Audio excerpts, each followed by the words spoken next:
नमस्कार मित्रांनो, एक्झाम जागर या एज्युकेशन यूट्यूब प्लॅटफॉर्मवर तुम्हा सर्वांचं पुन्हा एकदा स्वागत आहे. मित्रांनो, या आधीच्या सत्रामध्ये तुमच्यासाठीचा प्रश्न होता, बंगालच्या उपसागरात निर्माण झालेल्या चक्रीवादळाला कोणत्या देशाने हामून हे नाव दिलं आहे? तर आता बंगालमध्ये जे चक्रीवादळ निर्माण झालेलं आहे, त्या चक्रीवादळाला इराण या देशाद्वारे हामून हे नाव देण्यात आलेलं आहे. हामून हा एक पर्शियन शब्द आहे व हा शब्द वाळवंट, तलाव आणि दलदलीच्या प्रदेशांना सूचित करतो. मित्रांनो, बंगालच्या उपसागराबरोबरच अरबी समुद्रात सुद्धा एक चक्रीवादळ निर्माण झालं होतं व त्या चक्रीवादळाला भारताद्वारे तेज हे नाव देण्यात आलेलं आहे. आजच्या सत्राचा पहिला प्रश्न पहा.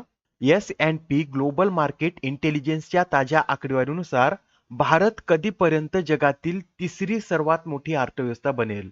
तर आता S&P ग्लोबल मार्केट इंटेलिजन्सने नुकतीच एक ताजी आकडेवारी प्रकाशित केलेली आहे व या आकडेवारीनुसार भारत 2030 पर्यंत जपानला मागे टाकून जगातील तिसरी सर्वात मोठी अर्थव्यवस्था बनेल.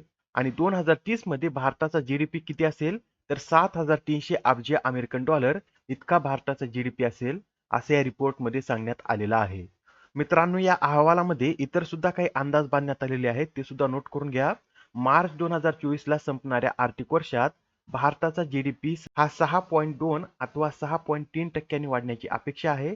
तसेच 2030 पर्यंत 1.1 अब्ज भारतीयांकडे इंटरनेट असेल आणि ही संख्या 2020च्या आकडेवारीच्या जवळपास दुप्पट आहे, कारण 2020 मध्ये 500 दशलक्ष वापरकर्ते होते व 2030 मध्ये ते वाढून 1.1 अब्ज होणार आहेत.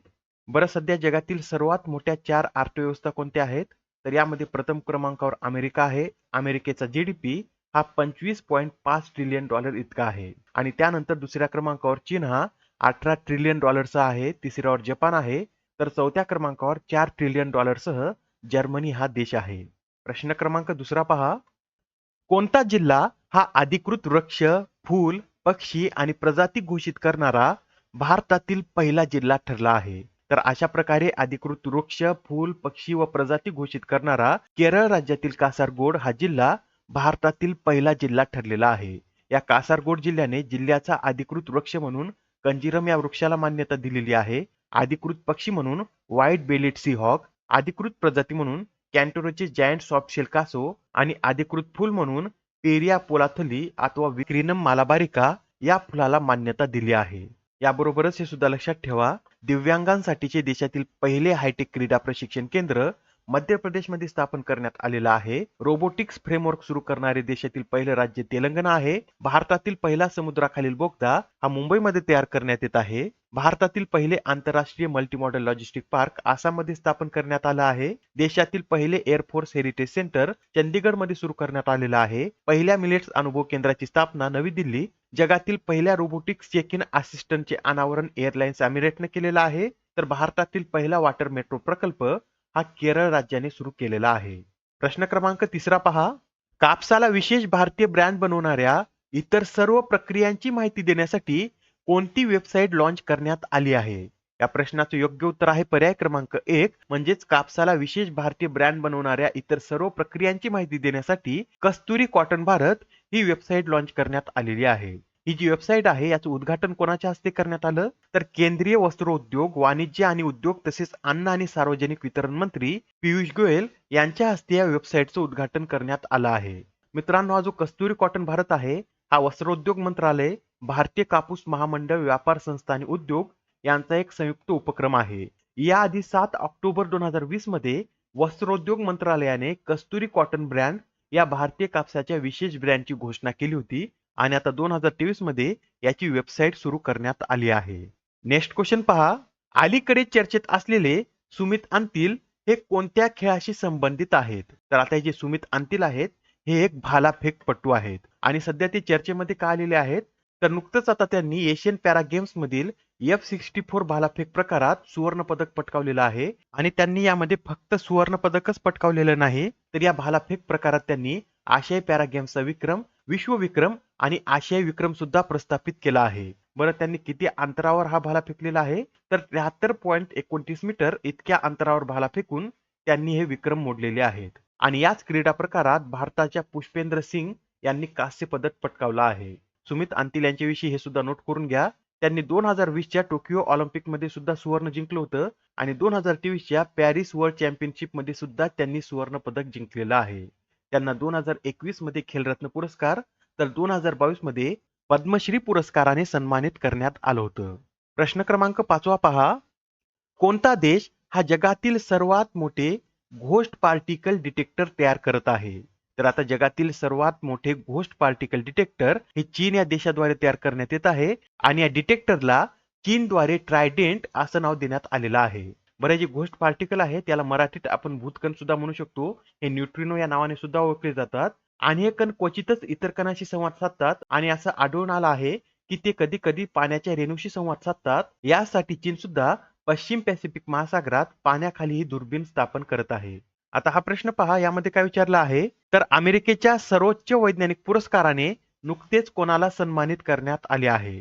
हा जो अमेरिकेचा सर्वोच्च वैज्ञानिक पुरस्कार आहे, या पुरस्काराने अशोक गाडगीळ आणि सुब्रा सुरेश यांना सन्मानित करण्यात आलेला आहे. म्हणजेच या प्रश्नाचं योग्य उत्तर काय असेल, तर पर्याय क्रमांक 4 हे या प्रश्नाचं योग्य उत्तर असेल. मित्रांनो, अशोक गाडगीळ यांना तंत्रज्ञान आणि नवोपक्रमासाठी राष्ट्रीय पदक देण्यात आलं आहे, तर सुब्रा सुरेश यांना राष्ट्रीय विज्ञान पदकाने सन्मानित करण्यात आलं आहे. हे जे दोन्ही व्यक्ती आहेत हे भारतीय वंशाचे अमेरिकन शास्त्रज्ञ आहेत आणि त्यांनी दिलेल्या तंत्रज्ञान आणि नवकल्पना क्षेत्रातील योगदानाबद्दल त्यांना या पदकाने सन्मानित करण्यात आलं आहे. प्रश्न क्रमांक 7 पहा. Indian railway catering and tourism corporation, ज्यालाच आपण IRCTC या नावाने ओळखतो, तर या IRCTCच्या अध्यक्षपदी कोणाची नियुक्ती करण्यात आली आहे? या प्रश्नाचं योग्य उत्तर आहे पर्याय क्रमांक 2 म्हणजे संजय कुमार जैन यांची IRCTCच्या अध्यक्षपदी निवड करण्यात आली आहे. मित्रांनो, हे जे IRCTC आहे याची स्थापना 27 सप्टेंबर 1999 मध्ये करण्यात आली होती व याचं मुख्यालय नवी दिल्ली येथे आहे. याबरोबरच याआधी सुद्धा काही महत्त्वाच्या नियुक्त्या झाल्या आहेत, त्या सुद्धा आपण एकदा रिवाइज करून घेऊया. तर पहा, नौदलाचे उपप्रमुख म्हणून व्हाईस ॲडमिरल तरुण सोबती यांची नियुक्ती करण्यात आली आहे. BROचे प्रमुख म्हणून lieutenant general Raghu Srinivasan, PTI बोर्डच्या अध्यक्षपदी KN शांताकुमार, DIPAच्या अध्यक्षपदी धनंजय जोशी, FTI पुणेच्या अध्यक्षपदी आर माधवन, तर रेल्वे बोर्डच्या पहिल्या महिला अध्यक्ष म्हणून जया वर्मा सिन्हा यांची नियुक्ती करण्यात आली आहे. प्रश्न क्रमांक 8 पहा. खालीलपैकी कोणत्या मिलिटरी स्टेशनने बेस्ट ग्रीन मिलिटरी स्टेशन हा पुरस्कार मिळवला आहे? तर आता हा जो बेस्ट ग्रीन मिलिटरी स्टेशनचा पुरस्कार आहे हा उधमपूर मिलिटरी स्टेशनला देण्यात आलेला आहे. यामध्ये डेहराडून मिलिटरी स्टेशनला सेकंड बेस्ट पुरस्कार मिळाला आहे, तर सर्वोत्कृष्ट ट्रान्सफॉर्मेटिव्ह स्टेशनचा पुरस्कार बिकानेर मिलिटरी स्टेशननं मिळवलेला आहे. प्रश्न क्रमांक 9 पहा. नुकतेच आता श्रीलंकेने किती देशांच्या नागरिकांना मोफत विजा देण्याचा निर्णय घेतला आहे? तर आता श्रीलंका या देशाने एकूण 7 देशांच्या नागरिकांना मोफत विजा देण्याचा निर्णय घेतलेला आहे आणि ते 7 देश कोणते आहेत? तर यामध्ये आपला भारत, चीन, रशिया, मलेशिया, जपान, इंडोनेशिया आणि थायलंड या 7 देशांचा समावेश आहे. आणि हा जो मुक्त विजाचा पायलट प्रोजेक्ट आहे हा कधीपर्यंत राबवण्यात येईल? तर 31 मार्च 2024 पर्यंत हा प्रोजेक्ट राबवण्यात येणार आहे. आजच्या सत्रामधील शेवटचा प्रश्न पहा. दरवर्षी जागतिक विकास माहिती दिन कधी साजरा केला जातो? तर आता हा जो जागतिक विकास माहिती दिन आहे हा 24 ऑक्टोबर रोजी साजरा केला जातो आणि हा जो दिवस आहे या दिवसाची स्थापना 1972 मध्ये संयुक्त राष्ट्र संघाद्वारे करण्यात आली आहे. मित्रांनो, 24 ऑक्टोबर 1945 रोजी संयुक्त राष्ट्र संघाची स्थापना झालेली आहे आणि हा दिवस संयुक्त राष्ट्र संघ दिवस म्हणून सुद्धा साजरा केला जातो व याच दिवशी जागतिक विकास माहिती दिन सुद्धा साजरा केला जातो. आजच्या सत्रामधील तुमच्यासाठीचा प्रश्न पहा. इफ्कोने स्थापन केलेल्या देशातील अथवा जगातील पहिल्या नॅनो लिक्विड DAP प्लांटचे उद्घाटन कोणाच्या हस्ते करण्यात आले? आता या प्रश्नाचं उत्तर कमेंटमध्ये देण्याचा प्रयत्न करा. उत्तर चुकलं तरी काय हरकत नाही, कारण ज्यावेळेस तुम्हाला या प्रश्नाचं योग्य उत्तर माहित होतं त्यावेळेस हा प्रश्न तुमच्या दीर्घकाळापर्यंत लक्षात राहतो. तर आता पुढच्या सत्रामध्ये पुन्हा भेटूया. धन्यवाद.